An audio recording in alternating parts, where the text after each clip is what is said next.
Lagi, dua tersangka kasus judi online yang melibatkan pegawai Kementerian Komunikasi dan Digital ditangkap. Total polisi sudah menetapkan 26 tersangka, 10 diantaranya pegawai Komdigi. Dua tersangka baru kasus judi online yang melibatkan pegawai Kementerian Komunikasi dan Digital Komdigi kembali ditangkap tim Opsnal Subdit Jatanras Direskrimum Polda Metro Jaya. Dua tersangka berinisial AA dan F adalah pemilik website judi online dan terlibat tindak pidana pencucian uang. Tersangka AA diduga berperan melakukan pencucian uang dari hasil operasional situs judi online. Sementara tersangka F sebagai agen yang mengelola 40 situs judi online. Penyidik juga mengamankan barang bukti uang tunai dari berbagai mata uang senilai 1,4 miliar rupiah, 2 unit handphone dan 9 buku tabungan. Telah menangkap dua tersangka lainnya. Yang pertama inisialnya AA, perannya melakukan tindak pidana pencucian uang.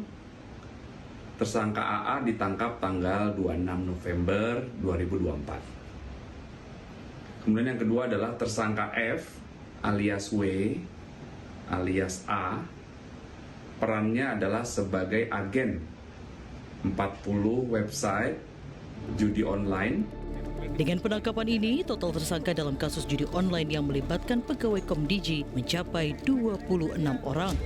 10 tersangka diantaranya adalah pegawai Komdigi. Polisi juga masih memburu 4 tersangka lain yang masuk DPO, yakni J, JH, F, dan C yang berperan sebagai agen pencari situs judi online. Para tersangka ini mengaku memblokir situs judi online setiap 2 minggu sekali. Apabila dalam 2 minggu pemilik situs tidak menyetor, maka situs judul akan diblokir. Komplotan ini mematok tarif 8,5 juta rupiah per situs sebagai jasa pengamanan agar tidak diblokir. Tim Liputan Metro TV.